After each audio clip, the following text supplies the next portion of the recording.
bertemu lagi dengan saya Jojo dan saya Pera di YouTube GKI Kediri. Itu semua hanya karena anugerah Tuhan bagi kita. Mari bersyukur dengan memuji Aku Bahagia.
Mari kita berdoa.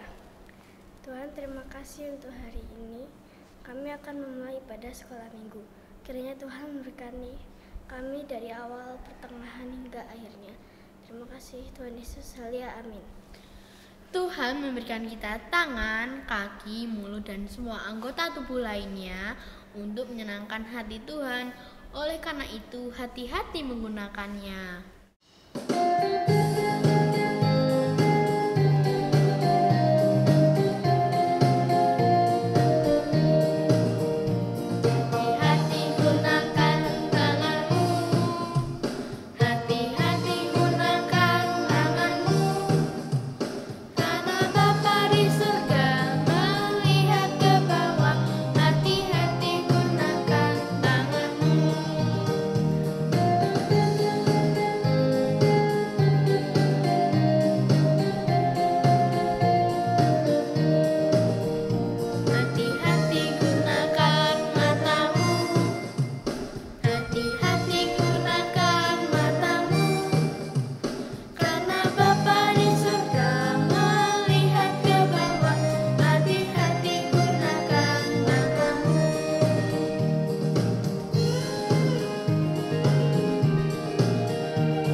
Betul sekali, Jo.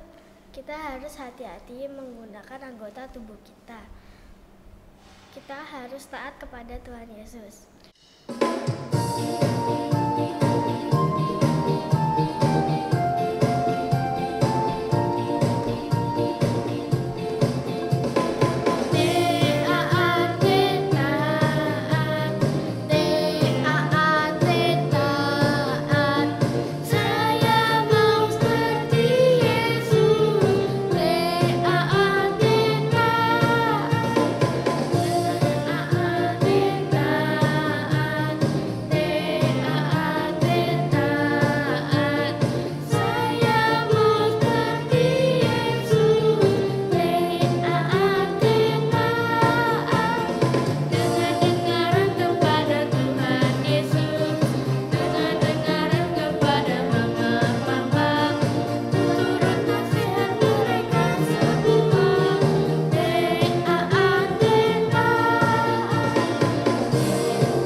Selamat pagi anak-anak yang di rumah. Ya, sebelum kita mendengarkan kebenaran firman Tuhan, mari kita datang kepada Tuhan dengan berdoa.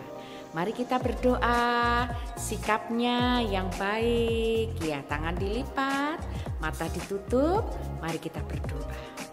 Bapa di dalam surga, Bapa yang kami kenal di dalam Tuhan Yesus Kristus, sungguh kami mengucap syukur Tuhan buat kasih setiamu, buat kebaikanmu, sehingga hari ini kami boleh mengikuti ibadah sekolah minggu melalui online.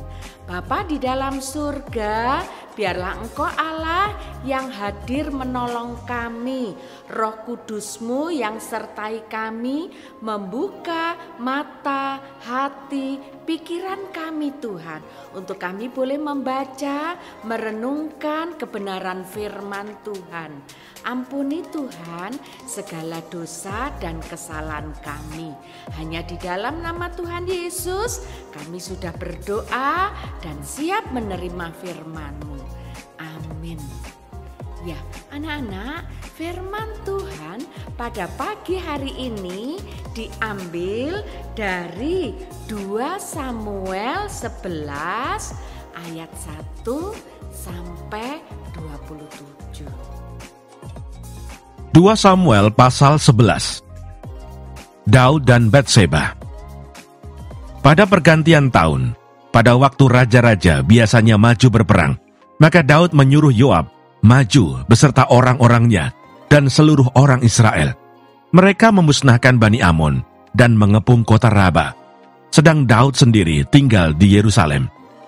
Sekali peristiwa pada waktu petang, ketika Daud bangun dari tempat pembaringannya, lalu berjalan-jalan di atas sotoh istana, tampak kepadanya dari atas sotoh itu seorang perempuan sedang mandi. Perempuan itu sangat elok rupanya. Lalu Daud menyuruh orang bertanya tentang perempuan itu, dan orang berkata, "Itu adalah Batseba binti Eliam, istri Uria orang Het itu." Sesudah itu Daud menyuruh orang mengambil dia. Perempuan itu datang kepadanya, lalu Daud tidur dengan dia. Perempuan itu baru selesai membersihkan diri dari kenajisannya. Kemudian pulanglah perempuan itu ke rumahnya. Lalu mengandunglah perempuan itu, dan disuruhnya orang memberitahukan kepada Daud demikian, "Aku mengandung." Lalu Daud menyuruh orang kepada Yoab mengatakan, "Suruhlah Uria orang Het itu datang kepadaku." Maka Yoab menyuruh Uria menghadap Daud. Ketika Uria masuk menghadap dia, bertanyalah Daud tentang keadaan Yoab dan tentara dan keadaan perang. Kemudian berkatalah Daud kepada Uria, "Pergilah ke rumahmu dan basuhlah kakimu." Ketika Uria keluar dari istana, maka orang menyusul dia dengan membawa hadiah raja. Tetapi Uria membaringkan diri di depan pintu istana bersama-sama hamba tuannya dan tidak pergi ke rumahnya. Diberitahukan kepada Daud demikian, Uria tidak pergi ke rumahnya. Lalu berkatalah Daud kepada Uria, "Bukankah engkau baru pulang dari perjalanan? Mengapa engkau tidak pergi ke rumahmu?" Tetapi Uria berkata kepada Daud, "Tabut serta orang Israel dan orang Yehuda diam dalam pondok. Juga tuanku Yoab dan hamba-hamba tuanku sendiri berkemah di padang. Masakan aku pulang ke rumahku untuk makan dan minum dan tidur dengan istriku? Demi hidupmu dan demi nyawamu, aku takkan melakukan hal itu." Kata Daud kepada Uria, "Tinggallah hari ini di sini, besok aku akan melepas engkau pergi." Jadi Uria tinggal di Yerusalem pada hari itu. Keesokan harinya, Daud memanggil dia untuk makan dan minum dengan dia, dan Daud membuatnya mabuk. Pada waktu malam, keluarlah Uria untuk berbaring tidur di tempat tidurnya, bersama-sama hamba-hamba tuannya. Ia tidak pergi ke rumahnya. Paginya Daud menulis surat kepada Yoab dan mengirimkannya dengan perantaraan Uria. Ditulisnya dalam surat itu demikian, "Tempatkanlah Uria di barisan depan dalam pertempuran yang paling hebat. Kemudian kamu mengundurkan diri daripadanya, supaya ia terbunuh mati."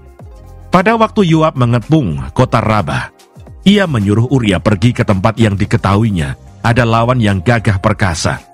Ketika orang-orang kota itu keluar menyerang dan berperang melawan Yoab, maka gugurlah beberapa orang dari tentara.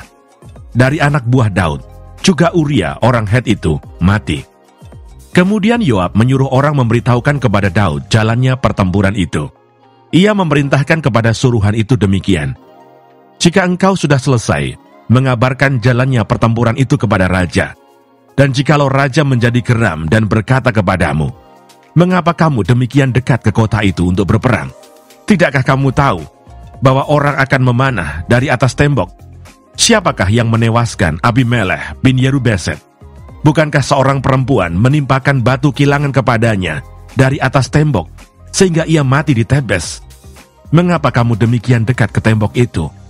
Maka haruslah engkau berkata, juga hambamu Uria, orang Het itu sudah mati.' Lalu pergilah suruhan itu, dan sesampainya ia memberitahukan kepada Daud segala yang diperintahkan Yoab kepadanya. Suruhan itu berkata kepada Daud, 'Orang-orang itu lebih kuat daripada kami, dan keluar menyerang kami di padang. Tetapi kami mendesak mereka kembali sampai ke lubang pintu gerbang.' Pada waktu itu pemanah-pemanah menembak kepada hamba-hambamu dari atas tembok, sehingga beberapa dari hamba raja mati. Juga hambamu Uria, orang Het itu, sudah mati." Kemudian berkatalah Daud kepada suruhan itu, "Beginilah kau katakan kepada Yoab, janganlah sebal hatimu karena perkara ini, sebab sudah biasa pedang makan orang ini atau orang itu. Sebab itu, perhebatlah seranganmu terhadap kota itu, dan runtuhkanlah itu. Demikianlah kau harus kuatkan hatinya." Ketika didengar istri Uria bahwa Uria suaminya sudah mati, maka merataplah ia karena kematian suaminya itu. Setelah lewat waktu berkabung, maka Daud menyuruh membawa perempuan itu ke rumahnya. Perempuan itu menjadi istrinya dan melahirkan seorang anak laki-laki baginya. Tetapi hal yang telah dilakukan Daud itu adalah jahat di mata Tuhan. Ya, nah anak-anak, di dalam Alkitab ini, kalau kalian membaca dari ayat yang sudah ada ya, di sini pada pergantian tahun raja-raja biasanya maju berperang. Nah, Daud menyuruh Yoab maju bersama seluruh orang Israel untuk memusnahkan Bani Amon dan mengepung kota Raba. Sedangkan Daud tinggal di Yerusalem. Ketika Daud bangun, karena Daud tidak ikut berperang, ketika Daud bangun dari tidurnya, Daud berjalan di Soto. Soto itu di atas ya, di atas istana. Nah, di sana Daud ini melihat ada seorang yang cantik parasnya. Kemudian Daud bertanya, siapakah yang cantik itu? Anak-anak, namanya siapa? Iya, betul, Batseba.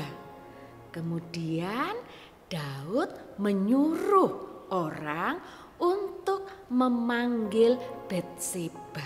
Nah, anak-anak, Batseba ini binti Eliam, istri Uria orang Het.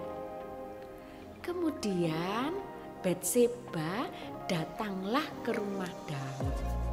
Nah, disitulah Daud jatuh dalam dosa. Kemudian setelah Batseba pulang ya, Batseba memberitahu bahwa Batseba itu hamil. Nah, singkat cerita, kemudian setelah Uria pulang dari berperang, Uria disuruh ke rumahnya Daud. Daud mengajak minum minuman keras. Nah, anak-anak, disinilah ketika sudah jatuh di dalam dosa, seseorang seringkali menutupi ya dari dosa sebelumnya. Seseorang terus ingin berbuat jahat untuk menutupi dosa sebelumnya. Sama yang dilakukan oleh Daud. Kemudian anak-anak, singkat cerita, Daud ini menulis surat kepada siapa tadi pimpinan perang? Kepada Yoab. Isi surat itu bahwa Urea ketika perang suruh berada di depan, di barisan paling depan.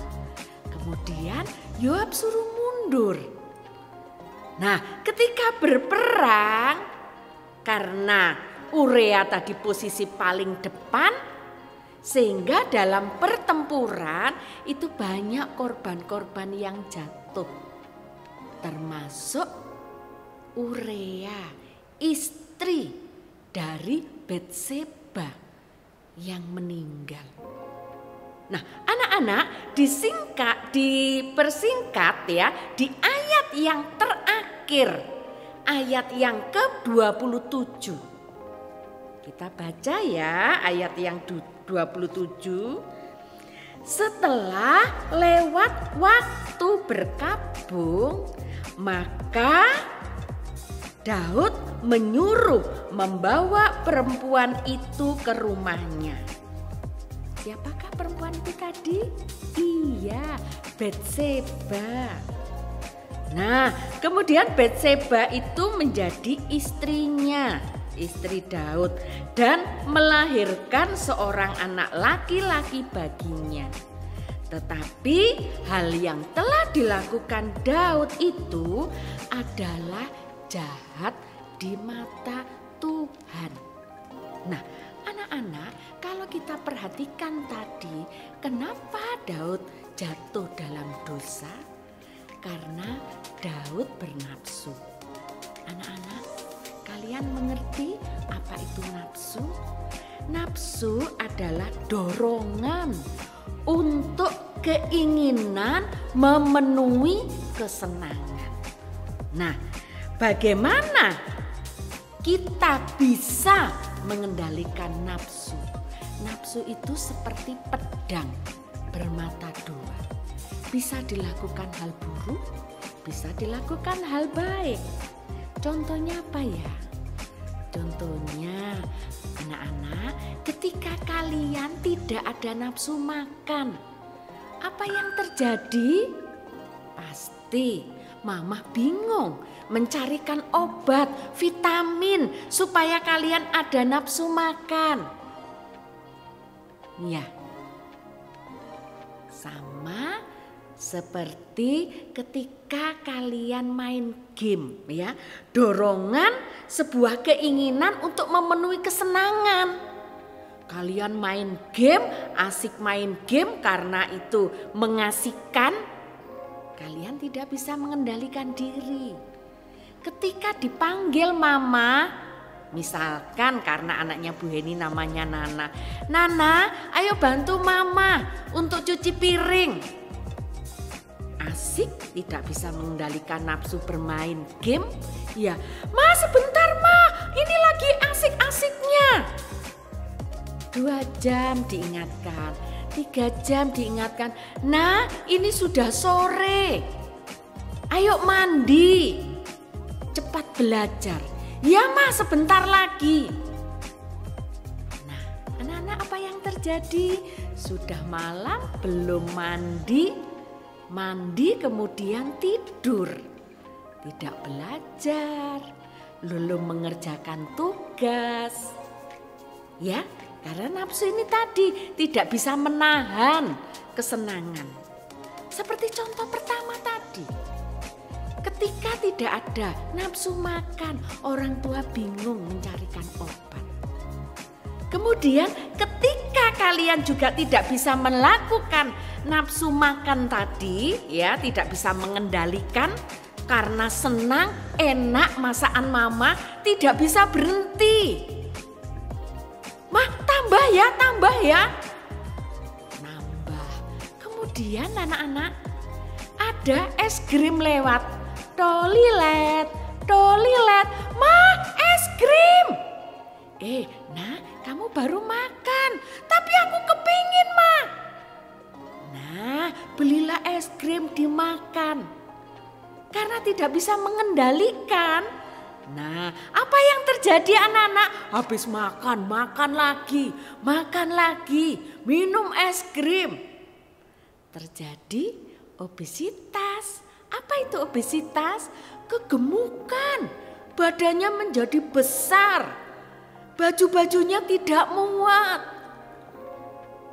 Nah, anak-anak, ini tadi contoh yang tidak bisa mengendalikan nafsu. Nah, anak-anak yang dikasih Tuhan, mari kita sebagai anak-anak Tuhan, kita bisa mengendalikan nafsu. Menjadi anak-anak Tuhan yang mau mendengarkan nasihat orang tua. Yang mau dengar-dengaran dengan firman Tuhan. Nah, supaya kita tidak jatuh di dalam dosa. Mari kita sebagai anak-anak Tuhan menjadi anak-anak Tuhan yang taat kepada Tuhan. Dengan cara bagaimana? Dengan cara rajin berdoa, rajin baca firman Tuhan, rajin mendengarkan firman Tuhan. Supaya apa? Kita bisa mengerti apa kemauan Tuhan pada diri kita. Bagaimana kita tahu perintah Tuhan kalau kita tidak membaca firman Tuhan.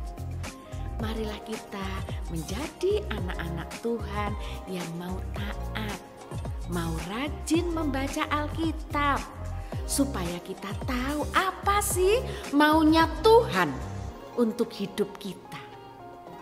Supaya hidup kita tidak jatuh di dalam dosa.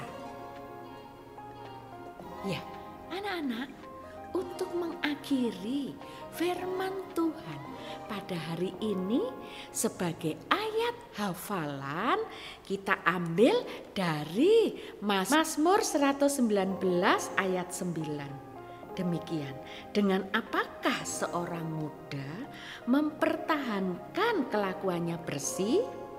Dengan menjaganya sesuai dengan firman-Mu. Mu di sini besar, menjaga sesuai dengan firman Tuhan. Bagaimana kita tahu kalau kita tidak rajin membaca?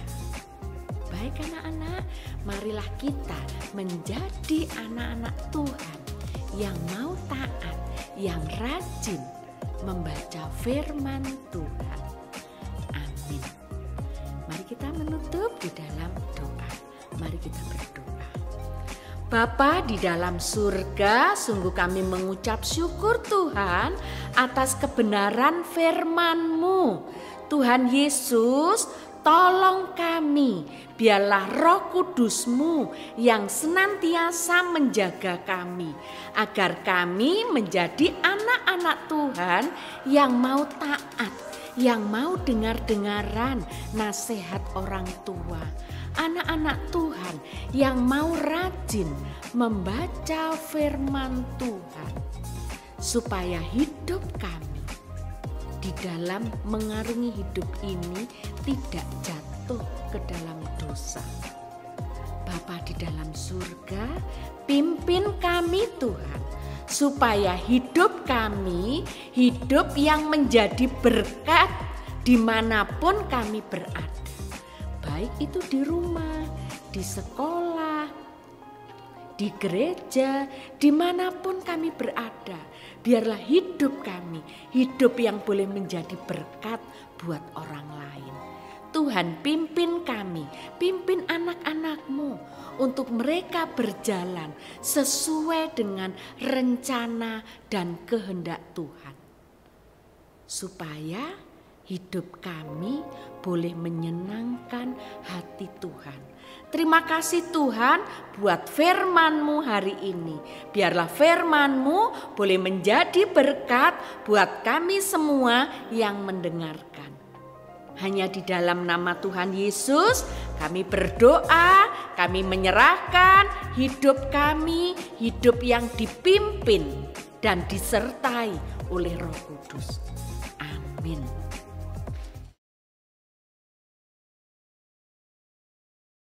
sebab Tuhan sangat baik. Marilah kita bersyukur kepada Tuhan dengan memberikan persembahan diiringi pujian. Beri syukur.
Mari kita berdoa.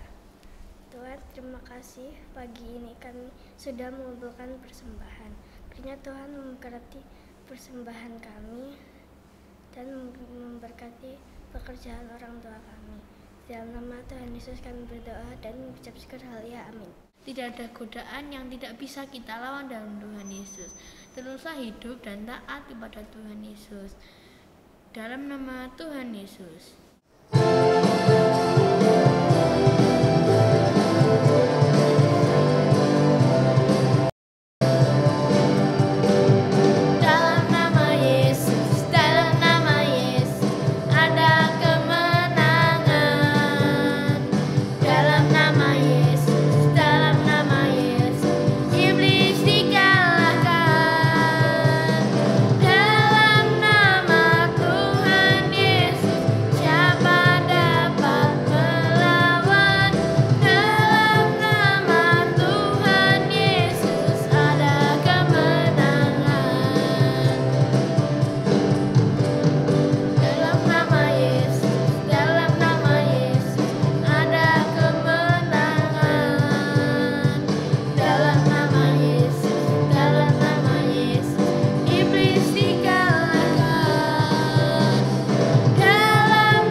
Berdoa. Tuhan, terima kasih Engkau telah membimbing kami dalam ibadah hari ini. Kiranya firman-Mu ini dapat berguna untuk anak-anak-Mu, dan sebentar kami ingin tutup ibadah hari ini. Terima kasih Tuhan Yesus. Amin.